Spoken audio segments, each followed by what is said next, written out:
Nascer, morrer, renascer ainda e progredir continuamente. Tal é a lei.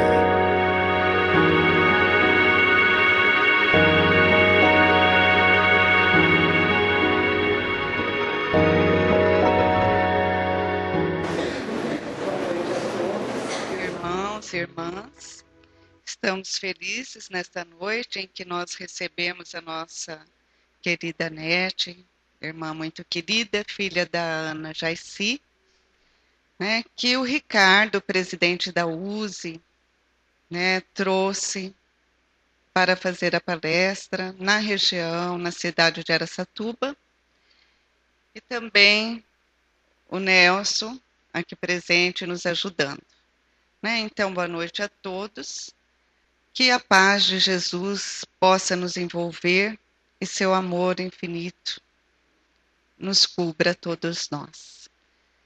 Então, fechemos os nossos olhos, vamos elevar o nosso pensamento, preparando esse ambiente, deixando que em nossa mente venha a figura meiga de Jesus. Pai nosso que estais no céu, santificado seja o vosso nome. Venha a nós o vosso reino, seja feita a vossa vontade, assim na terra como nos céus. O pão nosso de cada dia nos dai hoje. Perdoa, Pai, as nossas ofensas, assim como nós perdoamos a quem nos tem ofendido. E não nos deixeis cair em tentações, mas livrai-nos, Senhor, de todo mal. Agora vamos chamar o Nelson para fazer a apresentação.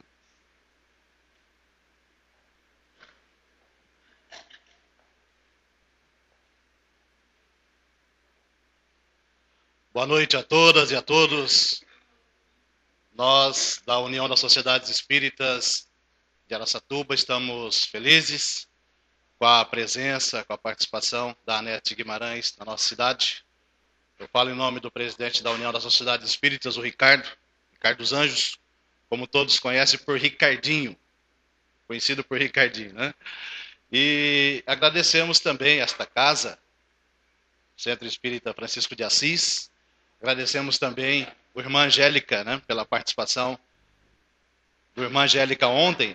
Ela abordou a seguinte palestra: Reencarnação e sua aplicação prática. Uma palestra sensacional, foi transmitida pela Rede Amigo Espírita. Amanhã ela estará no Grupo Espírita da Fraternidade, na rua Rintaro Takahashi 81, com o tema Emoções Perturbadoras, no Grupo Espírita da Fraternidade, amanhã, Rua Rintaro Takahashi 81. Hoje ela abordará aqui visão neurológica da busca da felicidade. Visão neurológica da busca da felicidade. Muito importante. Ela estará dia 12 no Centro Espírita Allan Kardec, em Penápolis, na rua Luiz Osório, 1262. E também na Rádio Bandeirantes, AM 1210, ao vivo, no próximo sábado, a partir das 12 horas. Ela estará abordando o tema, nós vamos fazer uma entrevista abordando vários temas, né, Anete? A Rádio Bandeirantes, e também, posteriormente, colocaremos no nosso site www.avozdoespiritismo.com.br. Doutora Anete Guimarães é filha de Geraldo e Ana Jaici Guimarães. Ela é presidente do Centro Espírita Caminho da Esperança, na cidade do Rio de Janeiro, centro este fundado por seus pais. Ela já fez palestras, e fará muitas ainda com certeza, em vários países do mundo. Nos Estados Unidos, Portugal, França, Holanda, Austrália, Inglaterra, Bélgica, Alemanha, África do Sul, Nova Zelândia e Japão. E continuará com certeza a divulgar o Espiritismo por todo o nosso planeta. Vamos ouvir então as palavras de Anete Guimarães.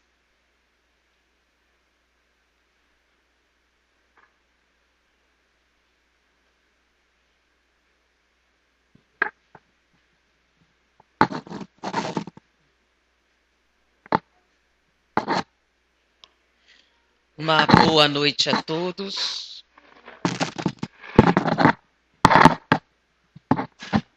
É um prazer estarmos com vocês na noite de hoje.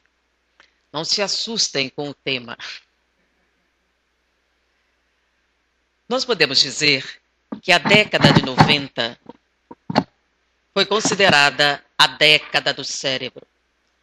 Os Estados Unidos da América do Norte, verificando que a maior parte dos sistemas orgânicos já eram conhecidos, resolveu que a última fronteira deveria ser desvendada.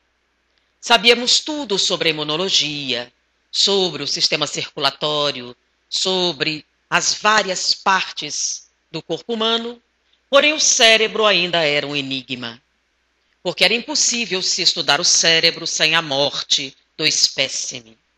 E a maior parte dos sistemas orgânicos foram estudados a partir da anatomia comparada. Porque, por incrível que pareça, o sistema imunológico humano é muito semelhante ao dos equinos e dos suínos. E é muito comum se experimentarem medicações, estruturas nos animais para verificar a sua compatibilidade com os seres humanos. E assim, nós podemos, através da anatomia comparada, analisar as várias funções orgânicas. Porém, o cérebro humano é único. O nosso primo mais próximo, que é o orangotango, tem tantas... É irrelevante para entendermos o funcionamento cerebral. De maneira, então, que os Estados Unidos da América do Norte resolveu investir a maior parte dos seus recursos de pesquisa na década de 90 para desvendar o cérebro humano. Foi uma grande quantidade de recursos que deu origem a uma série de técnicas e exames chamados não invasivos, que permitiram se analisar o cérebro em funcionamento. Então, a partir da descoberta dessas máquinas e dessas estruturas de análise, foi possível desvendar o funcionamento cerebral. E a partir daí, muitos estudos antigos foram confirmados. Primeiramente, analisar as funções básicas, onde ficava a visão, onde ficava a memória, onde ficava a locomoção. E tudo isso foi sendo confirmado a partir da análise dos chamados scanners cerebrais, da ressonância magnética, da tomografia. E assim, fomos desvendando o cérebro e muitas descobertas extraordinárias foram sendo feitas. E foi um grande sucesso. Nós desvendamos e confirmamos a maior parte das funções cerebrais. Porém, alguns mistérios permaneceram. E alguns cientistas acharam que seria muito interessante que nós pudéssemos aprofundar esses estudos. E novas abordagens de pesquisas foram sendo realizadas. E a partir de 2000, uma nova fronteira se abriu no estudo do cérebro. E, inclusive, recebeu um nome diferente, neurociência. A neurociência vem da junção entre a psicologia, que seria o estudo da mente, e a neuroanatomia, que seria o estudo do cérebro. E a partir daí, a neurociência, com novas abordagens, tenta associar as funções mentais ao funcionamento do cérebro. Não seria interessante, por exemplo, descobrir onde fica no cérebro a moral? Porque se nós pudéssemos desvendar onde fica a moral no cérebro, poderíamos, por exemplo, prever aqueles que teriam comportamento antissociais, poderíamos descobrir se a criminologia, as pessoas que têm possibilidade de cometerem crimes, poderiam ser diagnosticadas precocemente, ou mesmo se poderíamos ter determinadas medicações que pudessem deter um comportamento anômalo social antes que eles ocorressem. Nós poderíamos, por exemplo, ver tendências negativas da personalidade ou estimular outras mais interessantes. E essas abordagens começaram a abrir um leque muito grande para a possibilidade do estudo do comportamento. E uma pesquisa interessante deu-se início e algumas áreas cerebrais ligadas a determinados comportamentos e sentimentos começaram a ser descobertas.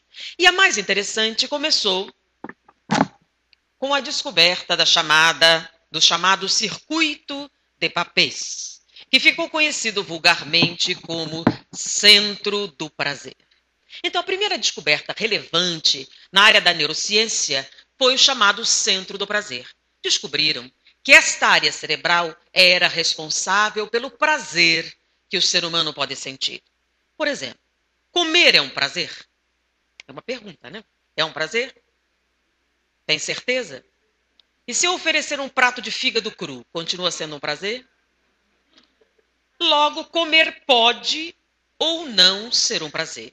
Quando é que uma atividade é relatada como prazerosa? Quando esta área cerebral específica está em atividade. Por exemplo, a música. Para quem gosta de ópera, é um grande prazer. Mas para quem odeia heavy metal, é uma tortura física. Então, tanto a arte, a música, a poesia, a arte moderna, pode ou não ser o prazer.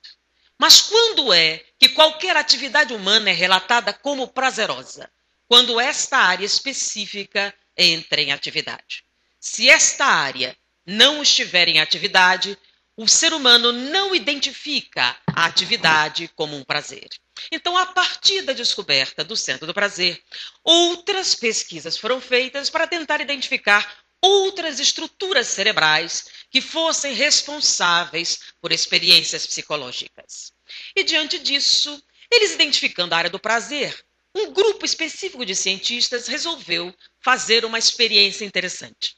Se nós descobrimos a área do prazer, eles ficaram curiosos com um comportamento humano específico e que eles poderiam analisar se realmente esse comportamento relatado coincidia com as descobertas neurológicas. Vocês já ouviram falar do masoquismo? Qual a definição de masoquismo? Se nós procurarmos no dicionário, masoquista é aquela pessoa que sente prazer com a dor. Então, especificamente, é uma pessoa que sente prazer em sentir dor. Bom, se eles já sabem qual é a área responsável pelo prazer, eles convocaram alguns voluntários que se afirmavam masoquistas para complementar a pesquisa.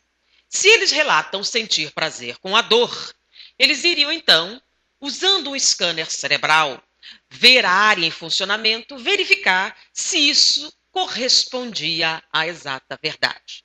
Se ele sentia prazer com a dor, a área do prazer deveria ter atividade intensa durante os estímulos dolorosos. Então, os voluntários foram convocados e a pesquisa foi realizada. Durante os estímulos dolorosos, eles afirmavam estar sentindo prazer. Porém, para a grande surpresa dos cientistas, a área do prazer não estava ativa. Ele afirmava sentir prazer, mas os exames não correspondiam a essa colocação. Será que foi um erro? Que a área do prazer não estava totalmente definida? Repetiram as experiências e confirmaram que aquela área era responsável pelo prazer. O prazer de comer, o prazer de ouvir música, o prazer sexual. Quando a pessoa realmente sentia prazer, era aquela área específica que estava ativa. E aquelas pessoas afirmavam estar sentindo prazer com estímulos dolorosos. Porém, a área do prazer não estava ativa. Ao confirmarem a área específica, a única opção que sobrou é que os voluntários não estavam dizendo a verdade. Mas nós também podíamos analisar se a pessoa estava ou não sendo sincera. Eles estavam sendo absolutamente sinceros. Apenas o que eles diziam não tinha respaldo na realidade. Eles não estavam sentindo prazer. Então, o que é exatamente que estava acontecendo? E a partir dessa experiência, eles descobriram que havia uma outra área cerebral muito interessante e que explicava em parte os resultados daquela experiência. Não era a área do prazer que estava ativa, era uma outra área. E a partir dessa experiência, eles descobriram uma área nova no cérebro responsável pela satisfação. E por incrível que pareça, satisfação e prazer não são a mesma coisa. São coisas diferentes e têm áreas cerebrais diferentes. Por exemplo, comer bolo de chocolate é um prazer? Um bolo bem feito é um prazer? Mas não necessariamente satisfatório. Por exemplo, se você estiver de dieta. Então, você vai comer o bolo de chocolate, sentir intenso prazer, mas não vai ficar satisfeita com os resultados. Então, nem sempre existe satisfação no prazer ou prazer na satisfação. São áreas distintas, com funções distintas. E naquele momento, o chamado masoquista não sente prazer na dor. Ele sente outra coisa. E esta outra coisa chama-se satisfação. E a partir desse momento, eles descobriram uma nova área cerebral responsável por uma experiência psicológica. Mas o mais interessante é quando eles abriram o leque de pesquisas para a população em geral, para descobrir em que momento esta área específica, a área da satisfação, ficava ativa. E o mais interessante é que 80% dos participantes da pesquisa não relatavam a sensação como satisfação. A palavra mais usada para identificar a atividade naquela área cerebral era felicidade. Normalmente, quando esta área cerebral estava ativa, as pessoas relatavam sentir felicidade. Não especificamente prazer, não especificamente satisfação, mas felicidade. Então, 80% afirmavam felicidade. Uns outros quantos voluntários, satisfação. E uma outra palavra que era muito recorrente era plenitude. Então, normalmente, quando esta área estava ativa, as pessoas sentiam-se plenas, cheias, felizes. E eles relatavam a felicidade como a sensação de não necessitar de mais nada. Ou seja, estavam plenamente satisfeitos. Será que nós descobrimos a área da felicidade? Será que a felicidade é uma área cerebral específica? Seria uma descoberta interessantíssima. E repetiram várias vezes a experiência e, aparentemente, eles, sem querer, haviam topado com a área do cérebro responsável pela felicidade. Será possível? Resolveram, então, uma outra experiência para confirmar esses resultados ou não. Quando a gente estuda a felicidade humana, o que é que normalmente o homem diz que necessita para ser feliz? Quando a gente avalia a história, a antropologia, a sociologia, desde as épocas mais antigas, a primeira opção que o homem coloca como necessidade para alcançar a felicidade é dinheiro. Normalmente, desde as épocas mais remotas, a busca da felicidade estava intimamente ligada com a busca de riquezas. Então, normalmente, o que é que a gente precisa para ser feliz? Muito dinheiro. Ficar rico. E as pessoas dedicam uma larga porção do seu tempo para alcançar a satisfação financeira com o objetivo de atingir a felicidade. Eu serei feliz quando for muito rico. E a gente estuda, a gente trabalha para alcançar o quê? A felicidade, que vem através do dinheiro. Então, a primeira condição que o homem afirma como necessária para alcançar a felicidade é riqueza. Segundo lugar, ao longo da história, a literatura, a poesia, a arte ressaltam que a segunda condição mais importante para se alcançar a felicidade é a beleza.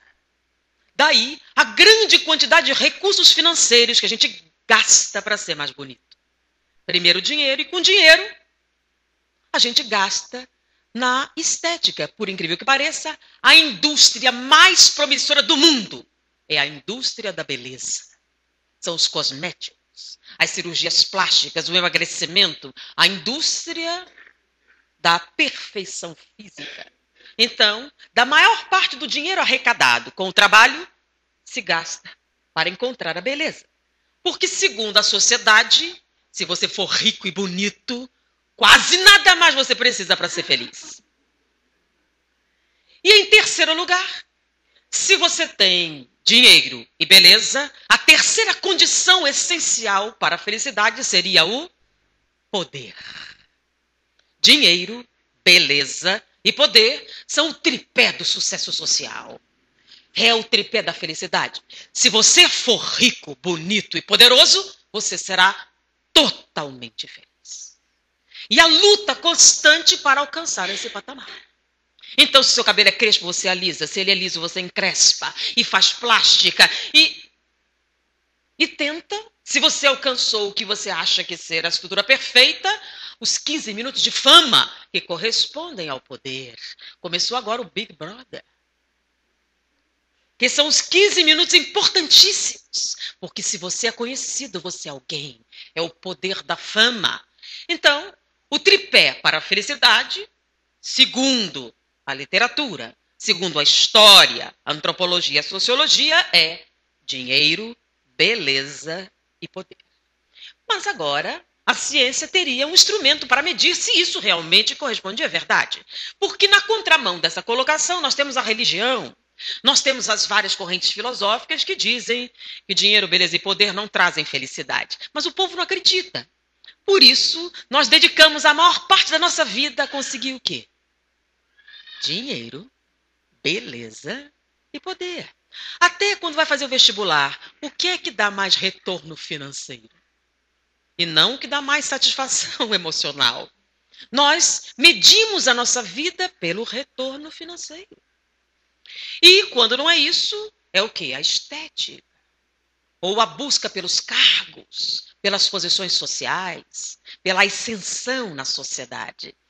De maneira que mesmo que a religião e correntes filosóficas digam o contrário, não acreditamos. Então seria uma pesquisa interessante para a ciência realizar, não é verdade?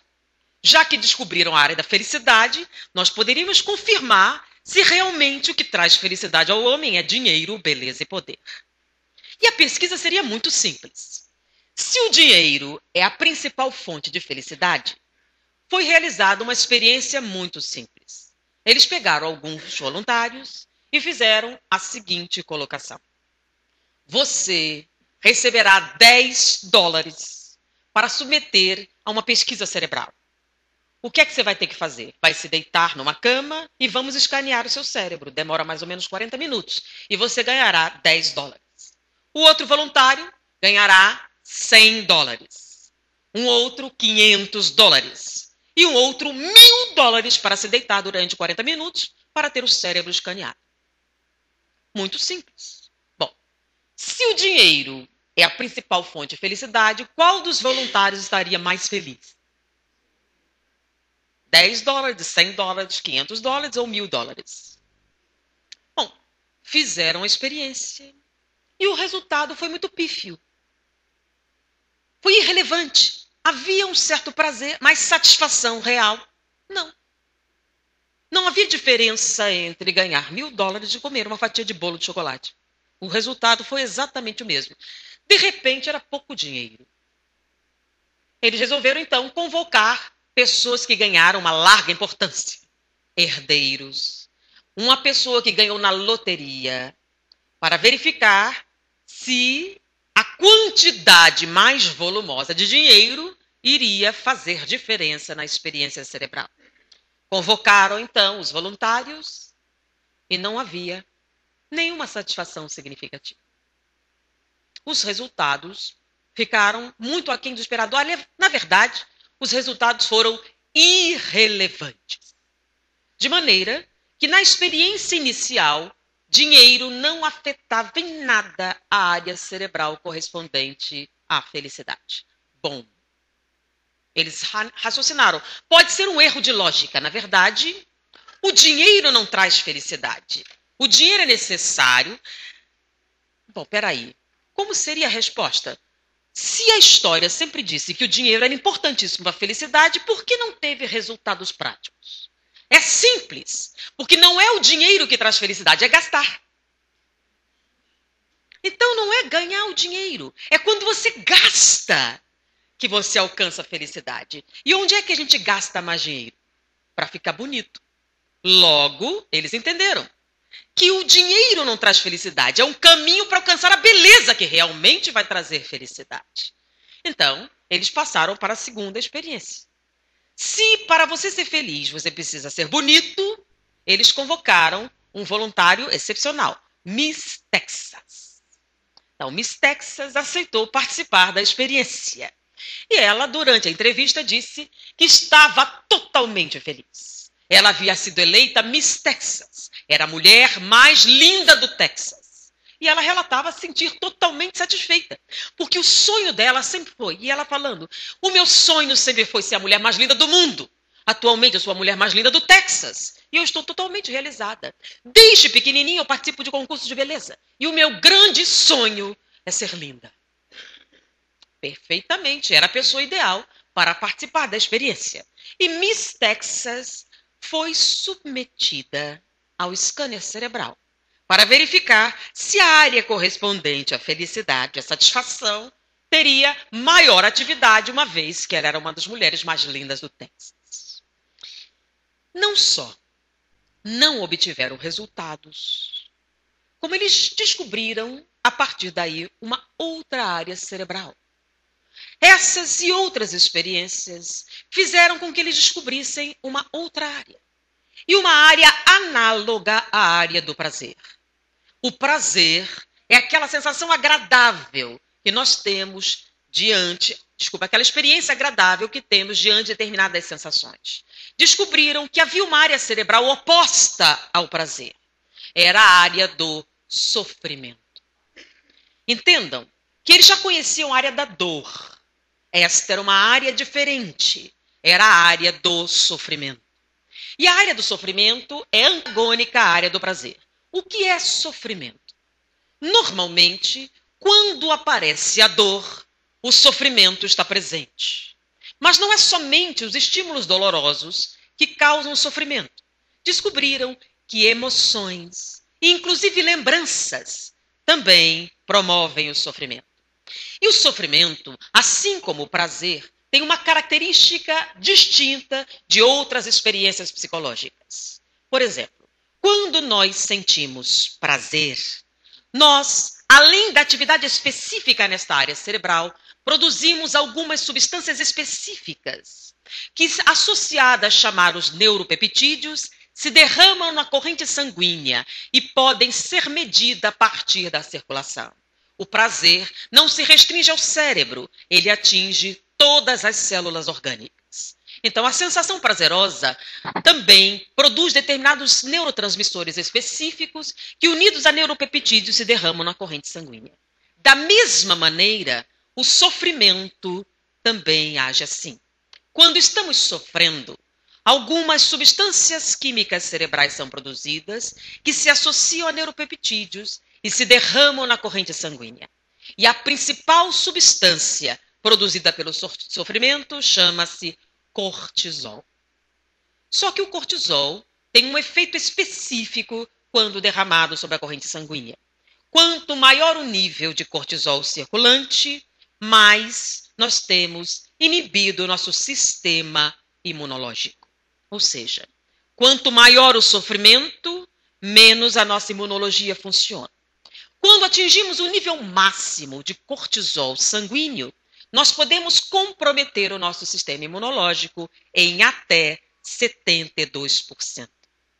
O que significa que determinados estados emocionais deprimem de tal forma o sistema imunológico que, por exemplo, uma gripe associada a uma decepção profunda, a um profundo sofrimento emocional, pode transformar-se em pneumonia. Ou seja, as emoções afetam a nossa saúde. É uma coisa que antigamente se pensava, mas que agora é rigorosamente correto dentro das mais modernas descobertas da neurofisiologia moderna.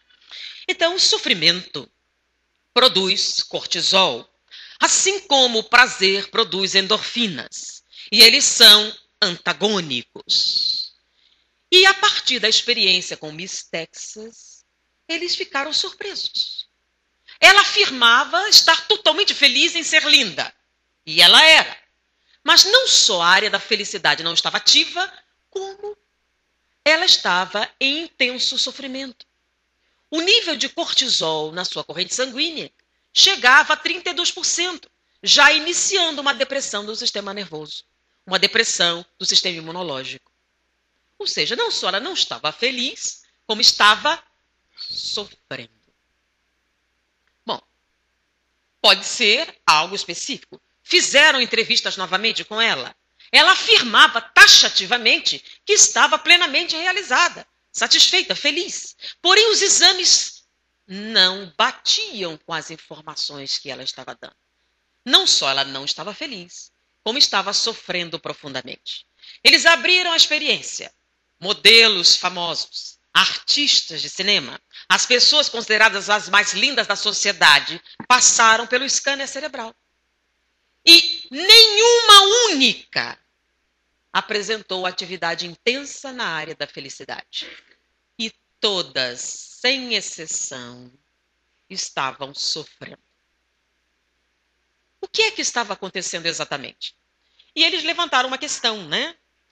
Para serem lindos como eram ali, todos eles passavam muita fome e descobriram que fome causa sofrimento. Não dá para ser feliz quando você tem fome. Então não importa quão linda você se sinta, se você estiver passando fome, não vai estar feliz. Então não era felicidade. Foi um erro de cálculo novamente. Talvez a felicidade fosse o meio para alcançar o terceiro. Na verdade, dinheiro e beleza não trazem felicidade, mas ajudam a conseguir o terceiro lugar, que aí sim traz a felicidade. É o poder, a ascensão social, hierarquia. Isso sim traz felicidade. E dinheiro e beleza ajudam a conseguir posições mais elevadas. Então não é o dinheiro e a beleza que trazem felicidade. Ajudam a conseguir o terceiro, que aí sim seria a fonte da felicidade. E o terceiro é o poder. Muito bem, esse é mais fácil até da gente experimentar. Convocaram, então, pessoas que alcançaram o poder. Então, primeiro, era um funcionário burocrático que foi levado a chefe de seção. Então, ele era empregado, agora era chefe. Ele tinha que estar o quê? Muito satisfeito. O segundo foi um capitão de indústria, um CEO de uma multinacional, que dirigia da sua sala milhões de pessoas no mundo inteiro, dependiam das suas decisões. Uma pessoa poderosíssima, com certeza, nós então identificaríamos a felicidade cerebral. E, terceiro, um senador dos Estados Unidos da América do Norte, a nação mais poderosa do planeta. Um senador, uma pessoa que iria decidir se ele entraria ou não em guerra. Uma pessoa altamente posicionada na hierarquia social, com certeza, nós poderíamos identificar a felicidade. Foram submetidos ao scanner cerebral e obtiveram os mesmos resultados de Miss Texas. Não só não estavam felizes, como estavam sofrendo intensamente. E o sofrimento vinha da seguinte fonte. Aquele que foi promovido tinha medo de perder a posição e estava sofrendo. O capitão de indústria trabalhava 16 a 18 horas diariamente para manter a sua posição, porque se ele bobeasse, outra pessoa tomaria o seu lugar. Não tirava férias, não tinha tempo e estava em intenso sofrimento. O seu nível de cortisol sanguíneo estava em 62%. Ele já tinha um comprometimento significativo do sistema imunológico, ou seja, ele era mais suscetível a doenças do que populações de baixa renda com um nível nutricional inferior. E o grande senador dos Estados Unidos da América também não estava nem um pouco satisfeito, porque as pressões psicológicas do cargo o faziam produzir uma alta carga de cortisol. Chegaram à conclusão que dinheiro, beleza e poder não trazem felicidade. Tudo bem, a religião até falava isso, algumas correntes filosóficas também, mas afinal, o que é que traz felicidade para o homem? Resolveram então abrir as pesquisas. Pegaram voluntários em várias faixas etárias, em várias funções, para analisar quais deles teriam atividade cerebral na suposta área da felicidade. E os resultados foram surpreendentes. No primeiro momento, havia uma faixa etária específica em que a atividade estava mais intensa do que outras. Eram jovens. Os jovens tinham maior atividade na área da felicidade do que as pessoas mais velhas, do que os adultos e os mais velhos. Seria a juventude a fonte da felicidade? E depois, quando ajustaram os parâmetros de pesquisa, descobriram que não. Não era uma questão de juventude. porque encontraram uma intensa atividade em determinadas áreas de comportamento e áreas de atividade profissional. Então, descobriram, a maior fonte de felicidade humana. Qual a atividade que mais intensamente estimulava a área, supostamente, da felicidade? Descobriram que a principal fonte de felicidade humana era aprender. Nada, nenhuma outra atividade produz maior estimulação na área da satisfação do que aprender. O que tem lógica. Se nós considerarmos a espécie humana como uma das mais frágeis da criação, não temos pelos, não temos força física, não temos velocidade, não temos resistência, não temos nada. Somos uma espécie comparativamente inviável. Qualquer uma é mais forte do que nós. Qual a única ferramenta de ascendência na cadeia alimentar que o ser humano possui? É a capacidade de aprender. O conhecimento nos coloca no topo da cadeia alimentar. Logo, com certeza, seria necessário um estímulo importante para que essa aptidão específica se desenvolvesse. Por isso, a principal fonte de felicidade humana é aprender. O que explica algumas colocações interessantes, não é? Você se forma, faz pós-graduação, faz mestrado, doutorado, etc., se torna um grande advogado, entra numa empresa, cresce, se desenvolve, chega no ápice da sua formação profissional, ganha muito dinheiro, depois larga tudo para tomar conta de uma posada na costa do Sauípe. Por quê? E o mais interessante é quando ele fala sobre a juventude. Eu era feliz e não sabia. Quanta gente fala isso, né? Está lá, eu era feliz e não sabia. Só que eles atribuem aquela felicidade à juventude. Mas não é. Ele era feliz porque estava aprendendo. O aprendizado. E se nós observarmos a criança quando eu cheguei, aprendi a amarrar os sapatos. Lembram? Quando a gente faz aqueles momentos, aquele insight, quando a gente está dando aula, né, olha assim, entendi! E o brilho, e o sorriso, e a sensação de poder, de confiança que vem com o entendimento. Presta atenção. Tem lógica. O resultado da pesquisa tem muita lógica. Tem lógica do ponto de vista antropológico, biológico, e na experiência prática nós podemos ver que faz muito sentido. Quantos de vocês lembram da época de escola como uma das épocas mais felizes da sua vida? Mas isso não está relacionado à falta de responsabilidades. Por quê? Porque muitos adultos, quando voltam a estudar, se sentem o quê? Que sensação interessante. Então, eles expandiram, a pesquisa foi repetida e realmente, segundo as mais modernas descobertas da neurociência, aprender é a principal fonte de satisfação humana. E o segundo lugar também foi muito interessante. Em primeiro, aprender. Em segundo lugar, também, não digo que seja uma surpresa, mas foi muito interessante. A segunda principal fonte de felicidade humana é a superação. Como assim? Superar. Como assim? Quando faz aquela pergunta que é difícil, né? Por que você subiu a montanha? Porque ela estava lá. E a pessoa submete a sacrifícios terríveis para subir a montanha. Por que ela faz isso? Porque superar um limite causa intensa satisfação.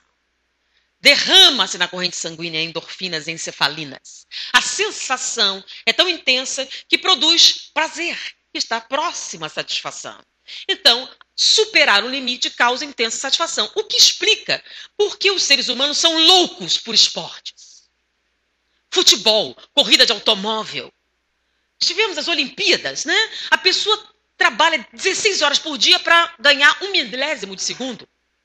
Alguma coisa aparentemente significante. Dedica anos da vida a dar um salto com 1 centímetro a mais. A superar um determinado limite, a bater um recorde.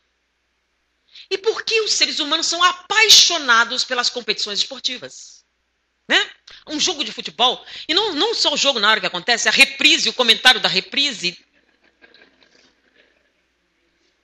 E o interessante foi que a satisfação, a a superação não causa satisfação só no momento que acontece. Eles escanearam o cérebro de um pugilista aposentado. E eles descobriram que o ato dele lembrar o nocaute que lhe deu o título acendia de novo a área da felicidade. Não só você ficava feliz na hora que você ganhava. Quando lembrava, também sentia a mesma satisfação. Então, quando você conta do gol que você fez da vitória, anos depois, você sente a mesma satisfação. Então, a segunda principal fonte de felicidade humana é superar. Então, as pessoas superando limites. Então, a criança assim, eu consegui isso. Ou consegui. Ou quando ele chega, ganhei o campeonato. Ou aquela sensação eufórica que você tem quando o seu time é campeão. É aquela sensação de superar limite. E ele não causa felicidade apenas ao esportista. Você torcer por ele e o seu escolhido ser o campeão, ou seja, superá-lo, também produz felicidade. Tem lógica? Não tem? Então, não só a experiência real, como a explicação também faz sentido. Então, realmente não foi um grande problema os resultados da experiência. Porém, o terceiro lugar, esse sim, foi um problema muito sério. Primeiro lugar, aprender. Segundo lugar, superar. Tudo bem, dá para explicar, dá para entender, é perfeitamente lógico. Mas o terceiro, os cientistas ficaram estarrecidos. A terceira, a principal fonte de satisfação humana, causou um problema seríssimo. Porque eles não tinham como explicar ou mesmo justificar os resultados. Eles repetiram a experiência centenas de vezes. E os resultados foram os mesmos. A terceira, principal fonte de satisfação humana é sofrer. Eles não entendiam. Tudo bem, aprender faz sentido, superação faz sentido, mas sofrer? Lembram do começo? Masoquista. Ele não sentia nenhum prazer na dor, mas tinha uma intensa satisfação. Então eles descobriram que a terceira principal fonte de felicidade humana é sofrer. E eles não têm uma explicação. Porque nós temos aí um problema gravíssimo. É uma incoerência esse resultado. Porque lembram que nós falamos sobre sofrer?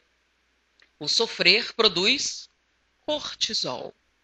O cortisol deprime o sistema imunológico. Se ele deprime o sistema imunológico, ele diminui a nossa proteção. E se ele diminui a nossa proteção, ele favorece a doença. Como é que você pode ser feliz em sofrer? Seria um processo de autodestruição. E o ser humano foi programado, é um mamífero, uma entidade biológica. Nós temos uma programação essencial que é a sobrevivência. É um instinto de sobrevivência que todo animal possui. Seria possível que os seres humanos perderam esse nexo biológico? Não é possível que nós possamos sermos felizes com a autodestruição. Seria um processo suicida. Alguma coisa está errada. E eles tentaram de várias maneiras explicar esse fenômeno, expandiram para fazer uma comparação em atividades em outras áreas cerebrais para tentar entender esse fenômeno. Como é possível que a pessoa pudesse ser feliz com o sofrimento? Mas se a gente pensar um pouquinho, talvez tenha alguma lógica nisso, né? Vamos pensar. Você ganhou na loteria. O que é que você faz? Não conta para ninguém. Mas o que é que você faz se você é assaltada? Liga para as amigas. Amiga, fui assaltada.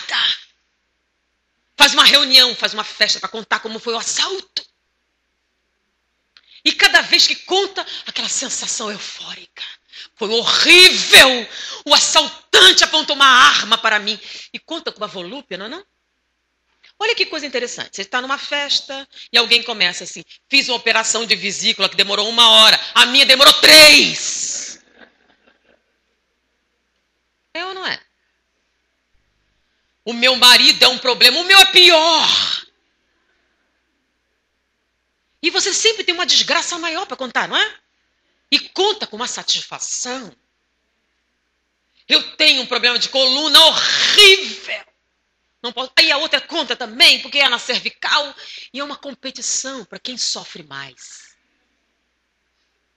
E tem outras situações que eu acho que ilustram bem, né? É aquela pessoa que diz assim, meu marido é uma cruz na minha vida. E anos ela vem reclamando. Ele isso, ele aquilo outro. E de repente ele morre e ela entra em depressão. Como é que pode? Ele não era uma cruz terrível que ela tinha que carregar, ela passou a vida inteira reclamando, a criatura morre e ela entra em depressão. Não é possível. E aquela outra, né? Sofria da coluna, tomava passe, aquele negócio todo, fica curada, entra em depressão. Ficou curada, entra em depressão. E aquelas situações em que a pessoa vem assim, eu estou sofrendo muito, eu estou no processo depressivo, já tomou remédio? Sim. E funcionou? Não. Você sabe que tem 5 famílias de antidepressivos, né? Você não, já tomei tudo. E melhorou? Não. E continuou tomando? Sim. Para quê? Se não fez nenhuma diferença. Bom, e o teu sofrimento? Eu já tentei tudo. Então, minha filha, só resta sentar e morrer, porque não há mais nada a fazer. E a pessoa fica irada. E os cientistas não entendiam. Quer dizer, tem lógica isso, não? Pensem bem. Eu estava chegando no Rio de Janeiro de uma viagem e do aeroporto à minha casa leva mais ou menos, dependendo do horário, uns 30, 40 minutos. Eu demorei 4 horas de relógio para chegar na Ilha do Governador, que é a saída do aeroporto. Eu pensei em engavetamento, uma batida enorme, fecharam, pensei tudo. Aí a gente foi passando, descobri que não tinha nenhuma obstrução. É que na entrada da ilha mataram 3 pessoas na calçada. Então, os motoristas andavam bem devagar para ver os corpos. Para poder contar. Viu os corpos? Viu a tragédia? Quantos param para dar uma olhada? E aí viu que tinha sangue por toda parte. Para poder o quê? Contar, né? Porque você não vai contar coisa boa, porque dá o olho gordo. Então, coisa ruim que é bom. Aí você tem assunto. Porque ninguém conta de coisa boa, não? Você não vai contar para ninguém. Para não dar inveja. Agora, coisa ruim é ótimo. Você pode dividir. Tem tanta... sequestro relâmpago.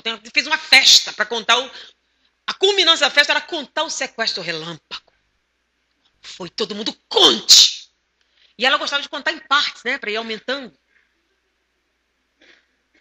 Nós somos ou não somos assim? O que é que nos satisfaz mais? Bom, a gente já viu que tem uma certa lógica, mas não explica o porquê. Não pode ser. É uma incoerência, é um paradoxo que o homem gosta tanto de sofrer. É a terceira principal fonte de felicidade humana, é o sofrimento. Mas não pode. É um defeito. E os cientistas tentaram descobrir a origem deste defeito. Porque isto é uma anomalia. E, pesquisando, eles descobriram um circuito anômalo cerebral. Realmente, não é um processo normal. E descobriram um circuito cerebral anômalo que eles deram o nome de circuito culpa-recompensa. Descobriram que o circuito culpa-recompensa é o que disparava a satisfação em sofrer. E como é que esse circuito funcionava? O circuito culpa-recompensa, ele fica numa região do cérebro próxima à região da satisfação. O que significa culpa? Então, normalmente, quando você comete um erro e tem consciência deste erro, nós esperamos um castigo. Porque o que significa culpa? Significa eu mereço sofrer. Porque você errou e quem erra tem que ser castigado. E você fica na expectativa da sua recompensa. Então, a recompensa para o erro é o quê? Sofrimento. Então, quando esse castigo não vem, o que é que você faz? Corre atrás dele. O que explica algumas situações. Quando a pessoa tem um diagnóstico fatal, por exemplo, ela recebe um diagnóstico fatal e se suicida para não ter que esperar.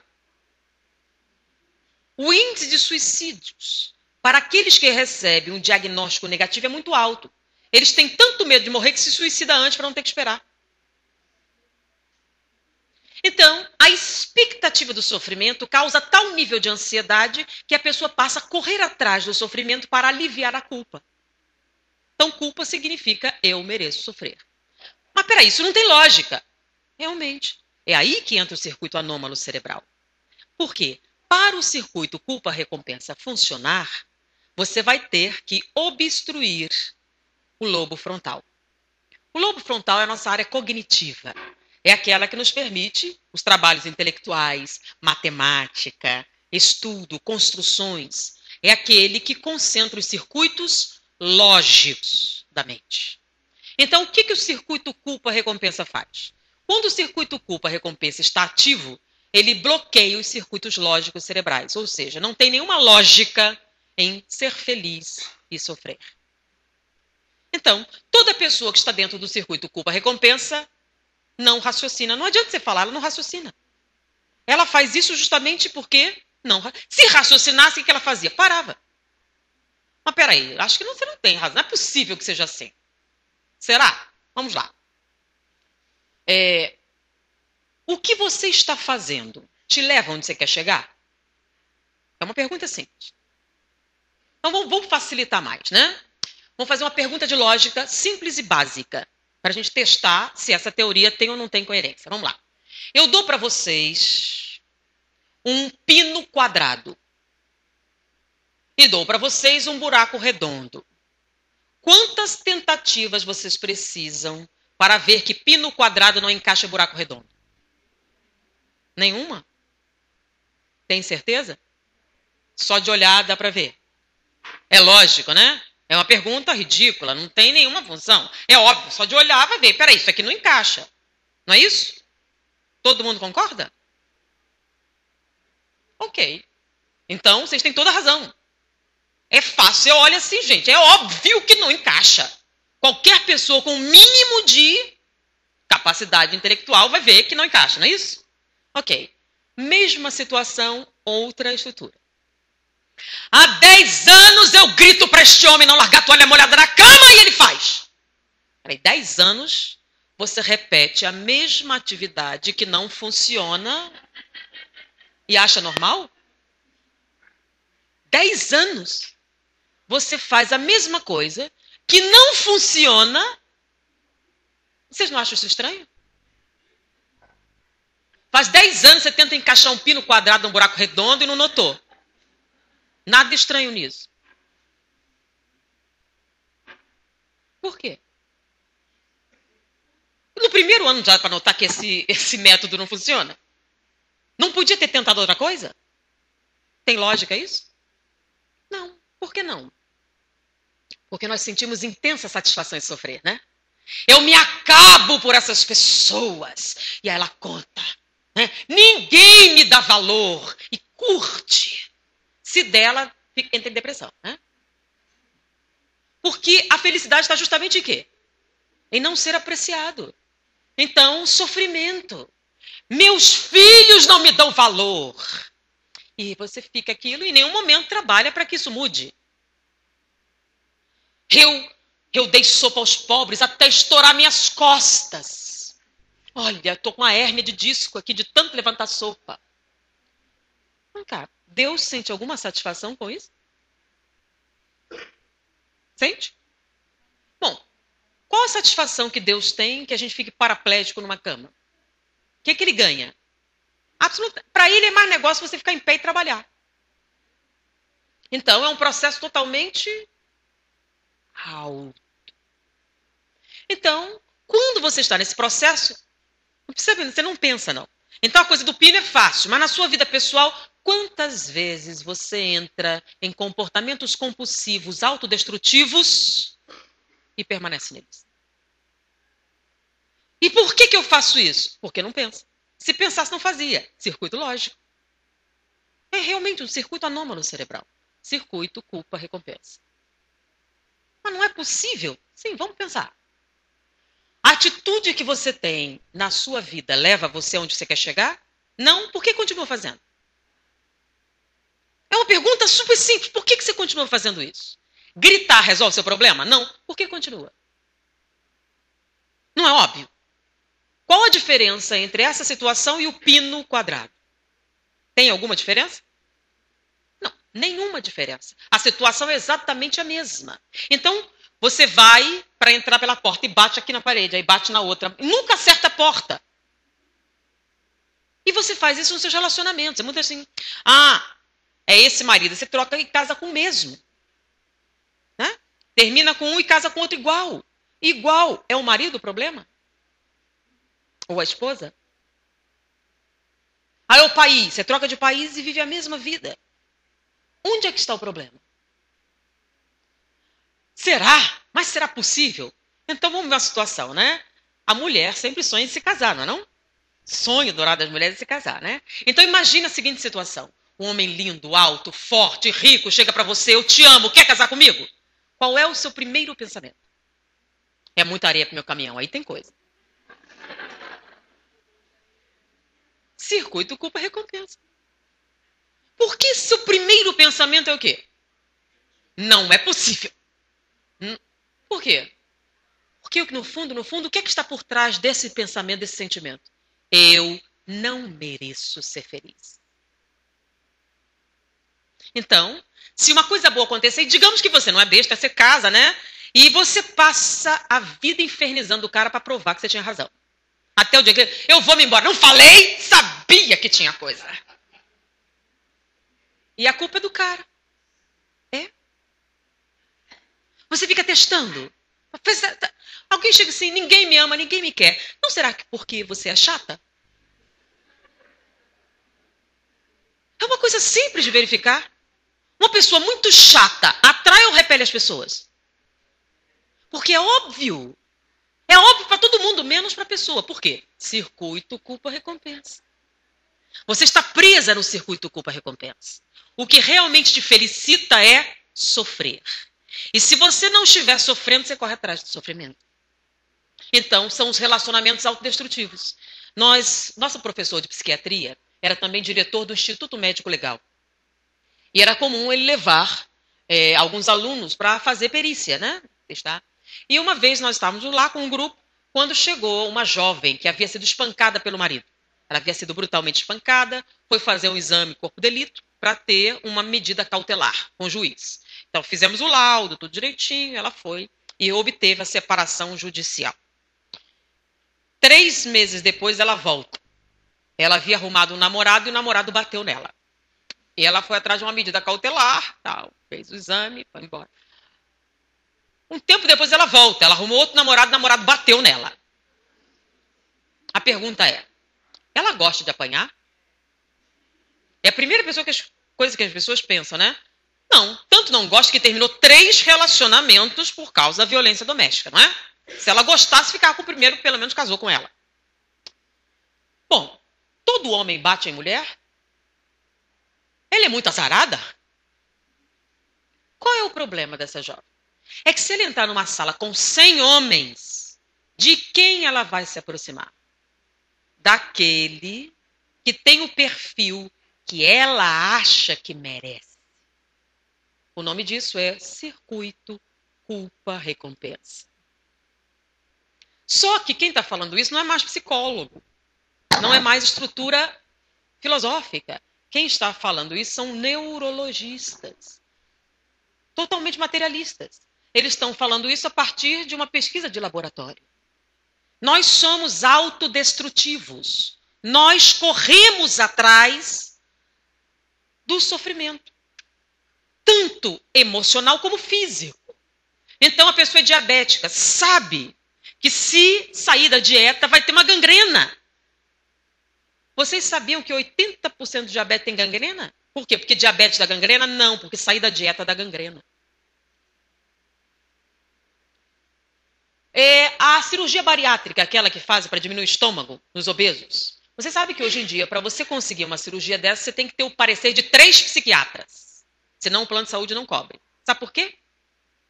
Pelo índice de morbidade. O que é isso? A quantidade de gente que morre após a cirurgia. É porque a cirurgia é perigosa e mata? Não, é o pós-operatório. A pessoa tem que fazer uma dieta, né? Então, por exemplo, uma senhora, ela fez a dieta, ela está... E começou a ficar desnutrida, morreu. Por quê? Porque ela furava uma lata de leite condensado e chupava o dia inteiro. O outro tomou uma cerveja, tomou um copo de cerveja 15 dias depois da cirurgia e morreu. Foi a cirurgia que matou ele? Então, a pessoa come até estourar os pontos. Primeiro, ela não deve sentir fome. Com o estômago daquele no pós-operatório não é fome. É um processo o quê? Psicológico. Então não adianta operar o estômago. É um problema o quê? Mental. Então o que é que mata mesmo? São os processos autodestrutivos. Então você sabe que tem um problema e você faz o quê? Você tem que parar de fumar, senão... E ele fuma. Sabendo. Então é um processo o quê? Autodestrutivo. E os emocionais são a mesma coisa. É a maneira com que você age com relação aos filhos, ao marido. E é recorrente. Pensa bem, desde quando ironizar e diminuir o outro melhora o relacionamento? Não é uma coisa óbvia? Então, uma coisa tão óbvia, lembra? Não fazer aos outros o que você não gostaria que fizessem com você. É lógico ou não? É fácil de entender? É exatamente igual o pino, não é não? Você olha, é fácil de entender, é óbvio. Por que você não faz isso? Pense bem. É uma questão de lógica, certo? Se você fosse normal, era uma questão de lógica. O problema é que você está preso num circuito anômalo cerebral chamado circuito culpa-recompensa. Então, como você acha que cometeu uma infração e espera a punição, quando ela não vem, o que é que você faz? Corre atrás dela. Porque você acha que não merece ser feliz. Então, se a felicidade por acaso chegar, você entra em depressão. Mas que história é essa de entra em depressão? É que lembram da área da satisfação? Eles descobriram o oposto. A área da satisfação e a área da insatisfação. A área da insatisfação foi difícil de ser descoberta, porque nenhum dos voluntários jamais usou a palavra insatisfação. Não é a palavra que eles usam durante as experiências. Quando esta área cerebral específica está ativa, normalmente as pessoas relatam uma sensação de vazio. É o vazio que eu sinto. Que é o oposto de plenitude. Lembram? Satisfação é o quê? Eu não preciso de mais nada. Estou totalmente satisfeito. A insatisfação é o oposto. É a sensação de vazio que normalmente as pessoas confundem com depressão. Falta algo, é um buraco, não tem sentido, é uma ausência, me falta. E aquela sensação de infelicidade.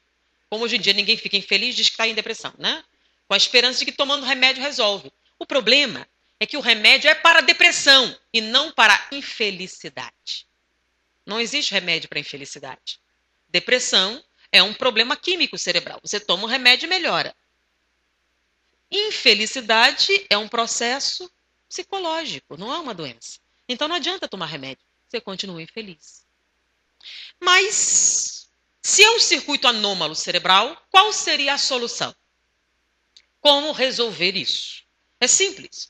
Já vimos que o circuito culpa-recompensa está em oposição à lógica, não é isso? Ele rouba a energia do lobo frontal e você não consegue raciocinar.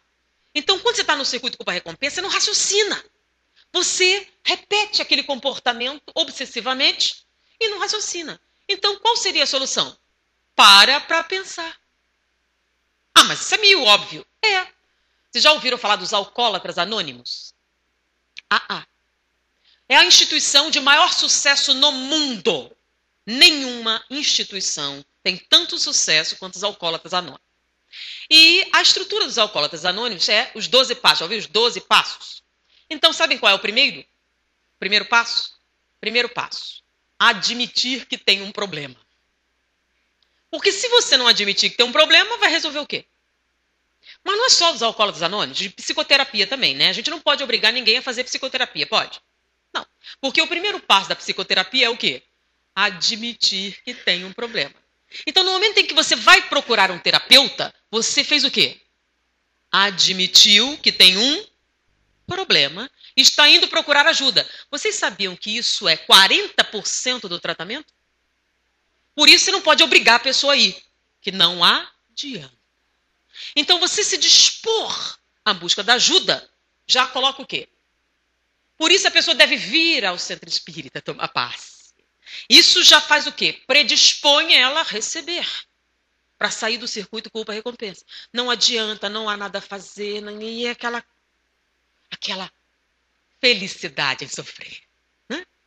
Então, o primeiro passo é sair disso. Então, admitir que tem um problema é um processo racional. Eu não estou satisfeita com a minha vida. Eu quero algo diferente. Raciocinar. Sair do circuito culpa-recompensa e jogar a sua energia no lobo frontal. Raciocinar. É óbvio, pino quadrado não encaixa em buraco redondo, é óbvio. Só que a gente tem que fazer isso onde? Na nossa vida. Há 10 anos eu grito, funciona? Não, então para de gritar, faz outra coisa. O que, por exemplo? Eu posso dar uma sugestão, né? Eu viajo muito, estava viajando cada vez mais. E eu tenho na minha casa 4 homens. Meu marido e 3 filhos. Só homem na minha casa, não tem uma mulher. E houve uma época que a gente estava em situação de financeira, não podia ter empregada, né? Então eu chegava, combinava algumas tarefas. E ia lavar roupa. E eu chegava em casa e no tanque tinha 200 cuecas. Eles punham a cueca no tanque e deixavam lá apodrecer. Às vezes viajava. Quando eu chegava lá, eu avisei, gente, é o seguinte, vocês vão pôr na roupa suja. Se não tiver na roupa suja, eu não lavo. Expliquei. 3 chances. Se tiver fora, eu jogo fora. Se tiver na roupa suja, eu lavo. Expliquei. Eu não vou gritar. Eu não vou perder minha calma, nem a minha paz. Cheguei em casa, estava lá um monte de cueca. Eu joguei no lixo. E fui jogando. Quando estava fora do lugar, eu fui jogando. E um dia, mãe, eu não tenho nenhuma cueca. Disse, pois é, não tem. Mas por quê? Joguei fora. Mas por que você jogou fora? Vocês botaram no tanque. Eu entendi que era para jogar fora. Se tivesse na roupa suja, eu lavava. Mas e agora? Agora você vai esperar o próximo mês, porque eu não tenho mais dinheiro para comprar cueca. E o que aconteceu depois? Não deixaram mais cueca no tanque e puseram. Ou seja, se a gente quiser, há outros métodos mais lógicos, mais objetivos de conseguir o que a gente quer, sem gritar, sem arrancar os cabelos, sem se autodestruir. Você não é apreciada. Tem certeza que você não gosta disso? Para contar para as amigas? O meu marido é um horror. Será? Será que não estamos no culpa-recompensa? Então, a saída é o quê? Circuitos lógicos cerebrais. Quando você tem um negócio, uma empresa, você quer um funcionário mais bonitinho ou aquele mais eficaz? O objetivo da empresa é lucro, certo? Então você vai escolher aquele que é mais eficiente. Não é isso? E a gente, por exemplo, se um jeito no negócio... Vocês têm empresa, né? Quem aqui trabalha em escritório, empresa, vendas? Então, se um método não funciona, o que a gente faz numa empresa? Troca o quê? Procedimento. Não é simples. É óbvio. Por que em casa a gente não faz? Não seria óbvio? Se um procedimento não está funcionando, por que a gente não muda, gente? Por que na vida profissional a gente usa lógica, na pessoal não? Circuito culpa-recompensa. Eu sei quem sou eu, não mereço ser feliz, então é isso que eu mereço. E se a coisa melhorar muito, a culpa é tão grande que você entra em depressão. Mas espera aí. Isso é interessante, mas isso está no Livro dos Espíritos. E a gente nunca fez sentido. O que fazer para alcançar a felicidade e resistir ao mal? Qual a resposta dos Espíritos? Rezar? Fazer a caridade? Buscar Jesus? Não. Sabe qual é a resposta dos Espíritos? Conhece-te a ti mesmo. Resposta simples. Um sábio da antiguidade Volô disse, conhece-te a ti mesmo. Muitas pessoas não veem sentido nisso, né? Conhece a ti mesmo. Allan Kardec também achou difícil. E continuou. Reconhecemos a sabedoria dessa máxima. A dificuldade está justamente em como alcançar o autoconhecimento. E aí vem uma mensagem de Santo Agostinho, que eu considero uma das mais lindas da codificação. Fazei o que eu fiz quando vivi na Terra. E vem uma receita de bolo. Toda noite ao chegar em casa, passem revista, analise, avalie. Peraí, mas contar, avaliar, tudo isso é um procedimento que está onde? No lobo frontal, certo? Para você fazer isso, o que você precisa? Raciocinar. Ah, mas é isso. Sim. O que acontece acontece quando você raciocina? Quando você raciocina a respeito do seu comportamento, quando você coloca lógica nas coisas que você faz, quando você olha para as coisas que você faz, numa forma crítica, objetiva, analítica, o que você faz? Raciocina. E o que é que automaticamente acontece quando você raciocina? Você interrompe o circuito culpa-recompensa e deixa de se felicitar com o sofrimento e passa a ter uma atitude cerebral mais saudável. Ou seja, o Livro dos Espíritos disse a verdade segundo as mais modernas tendências da neurofisiologia moderna. Que fazer para alcançar a felicidade e resistir ao mal? Um sábio da antiguidade falou disse: conhece-te a ti mesmo. E para conhecer qualquer coisa, isso começou na escola, lembra? O que a gente precisa fazer? Raciocinar. Que é exatamente o que os cientistas comprovaram em laboratório. Foi um prazer estar com vocês. Muita paz.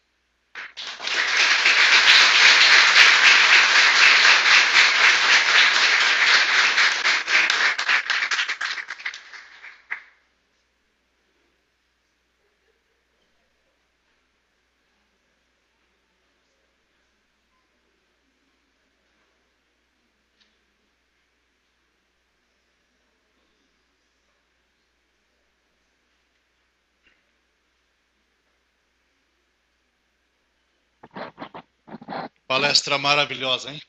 Sensacional.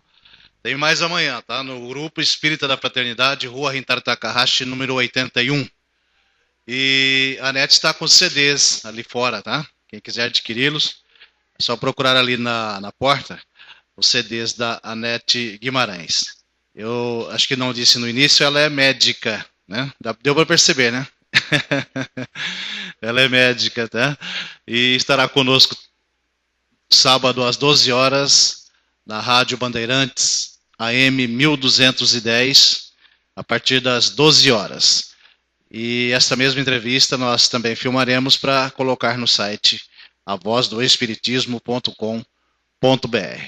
Nós, da União das Sociedades Espíritas, em nome do Ricardo, que é o presidente, agradecemos a presença de todos e esperamos todos vocês acompanhando a NET pela internet e também pelo rádio. E quem puder comparecer no Grupo Espírita da Fraternidade amanhã, será um prazer recebê-los. Também em Penápolis, no sábado às 20 horas. Muito obrigado.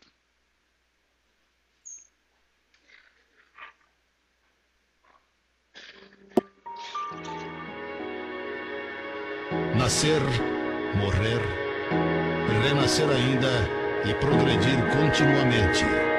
Tal